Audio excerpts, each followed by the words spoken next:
Welcome back to my channel. I'm Moxley Bug. I'm finally going to get to dive into Divinely Creative Fat Girl. But before I do that, obviously you probably noticed my format has changed from what I originally said I was going to do last Monday. And I've realized that this just takes a lot of time and I'm unable to write or do the other things I need to do in my life. YouTube just kind of, and filming and editing just kind of took over my whole life. And so I'm scaling back to 3 videos a week. I'm going to do a poem, the background of that poem, and then a vlog day. So I'll be posting Mondays, Wednesdays, and Fridays. This week it's going to be a little different, obviously, because I need to catch up with the background of Divinely Creative Fat Girl. Now that we're on the same page, this poem is just very close to my heart, and yeah, the filming process of this, everything just worked out so amazingly well. I'm super proud of that video. If you have not seen that video, please stop what you're doing right now, go check it out, because 1, this video won't make any sense, but 2, it is probably the best work I've ever done in my entire life, and I am super proud of it. So please go check it out and then come back. You might have noticed in the video for Divinely Creative Fat Girl that I looked hot and glamorous and awesome, and yes, I definitely intentionally wanted to look like I had just taken a DNA test. And if you understand that reference, we are now best friends, and I will be around later to sit you down in the salon chair. Yeah, I wanted to look really bomb in that video, and mission accomplished, Moxley. Good job. I know that the language of the poem is very clearly addressing the Christian church and my experience as a Christian, and obviously it's dealing with themes of sin. And that said, I can tell you from my experience as a fat person, being fat is a sin whether you're religious or not. American culture in a lot of ways has replaced morality with the appearance of physical health. And I say appearance of physical health because you can't look at someone and really know if they're healthy or not. But we believe we can. And we believe if you look a certain way, then you're a good person. So this is just very applicable to any realm you're in, even if you don't have a faith, or you don't share the Christian faith. This is still something that I promise you is experienced by fat people in your culture, that they still feel that they're wrong just for having the bodies they're having, which is not fair. I don't know if you'll have particularly noticed, but I'm fat. I'm not afraid. I know some people cringe at that word. I have learned to embrace it. To me, it's no different than saying I'm tall or I'm short. To me, there's no negative or positive connotation to that. I'm fat. It's a fact. I know for some people there are a lot of negative connotations to that, and I have had people close to me be like, oh, I don't see you as fat, which I know they're trying to be complimentary, but to me it would be the exact same if you walked up to, like, I don't know, Beyonce and was like, I don't see you as black. Like, that kind of says something about how you view black people, and so telling me I don't see you as fat kind of says something about how you view fat people.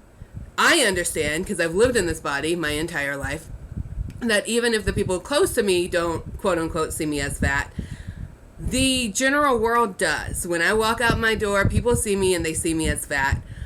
And it's true. I'm a fat person. I'm not afraid of that word because I know I'm also gorgeous and funny and smart and kind and full of just wonderful, amazing things. Fat is just another adjective that goes in the long list of things that describe me and make me awesome. So yeah, I'm not afraid of it.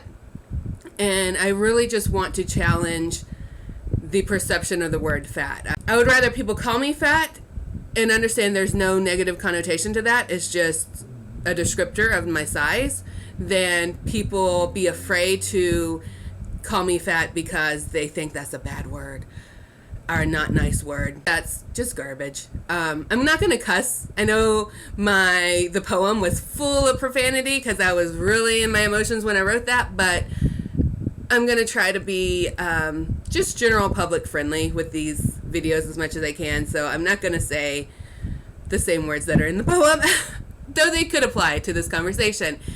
The first 4 stanzas of this poem were all pulled from real life things that happen. They're all examples of things that I heard anywhere from just 6 months ago to 20 years ago. Like, it's just my whole life of being a fat girl. These are the messages I heard and the things I experienced.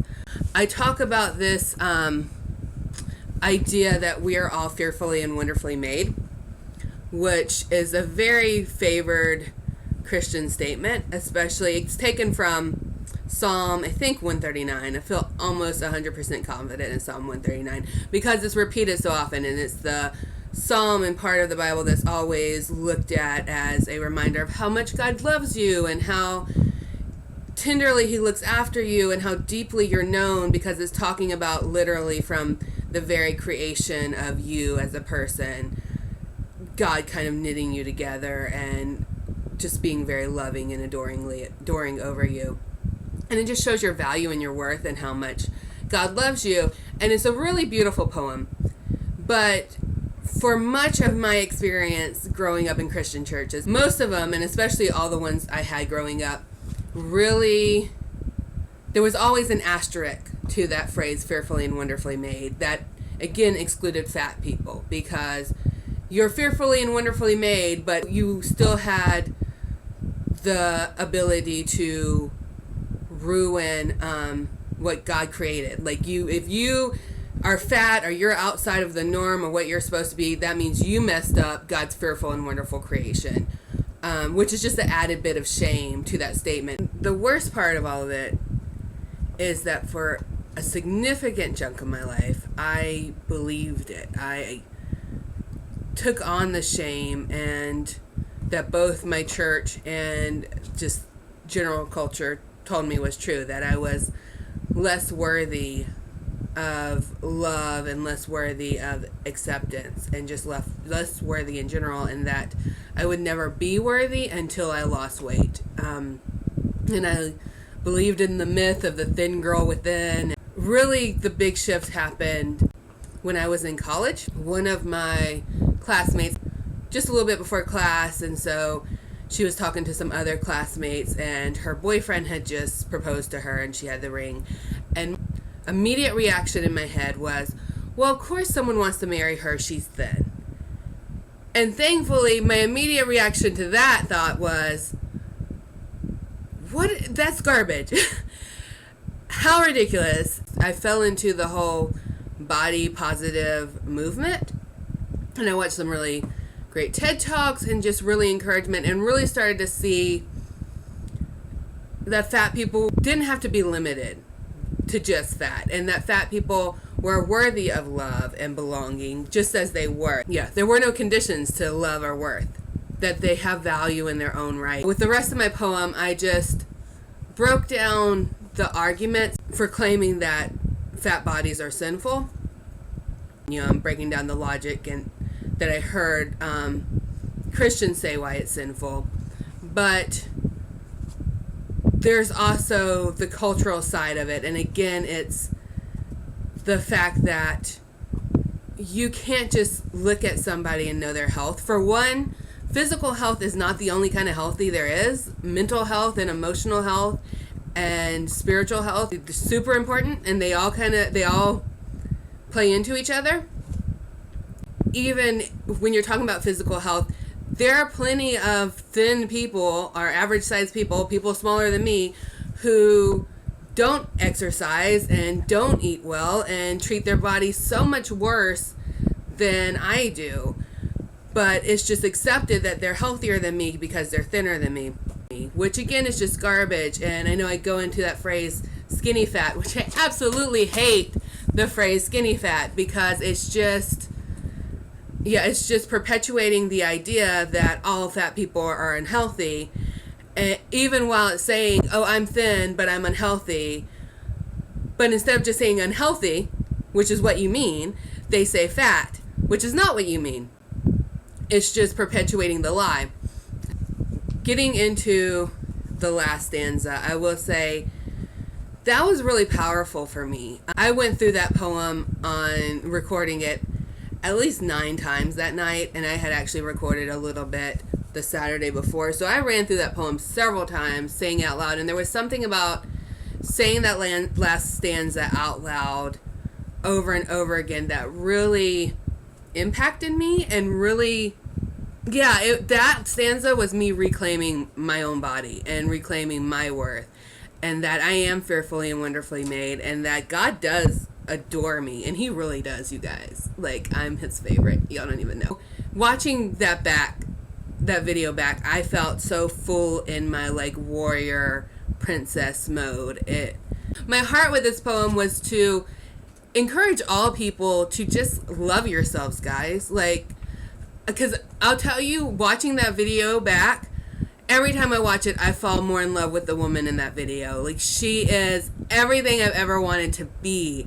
And I hope everyone knows what that is, to just fall in love with yourself. Because, one, if you can't love your body unconditionally, at whatever size you are right now, if you can't love yourself unconditionally, losing weight or changing your body is not gonna help. You're never gonna be satisfied enough. You have to just learn to embrace and love yourself unconditionally. 2, people who don't love themselves hurt people. And until you can love yourself, you're never gonna be able to fully love other people. And if you're a Christian out there, if you can't love yourself, you're not gonna be able to fully love God. I hope you realize how valued you are, and how that you are fearfully and wonderfully made. Whether you're a Christian or not, whether you believe in a God at all, your body is fearfully and wonderfully formed. And you are beautiful and so valued and so worthy of love and acceptance. This poem was very raw and confrontational, and I know I said in my very first video that I wanted to be open-handed with issues, and that poem doesn't seem very open-handed. But the thing is, poetry,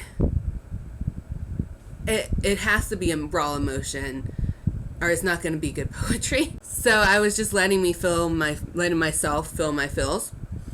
I still want to be open-handed with this issue. If this poem and this discussion made you feel any type of way, positively or negatively, please comment below and talk it out, and let's share ideas and viewpoints and try to see each other's side. Also, if you like it, please share. Man, if that poem, especially share the poem, because if it went viral, I just think more people need to hear that message. If you haven't already, subscribe so you can hear this week's poem and more vlogging and the discussion behind it, and we can have more fun conversations where I just ramble at you for a while.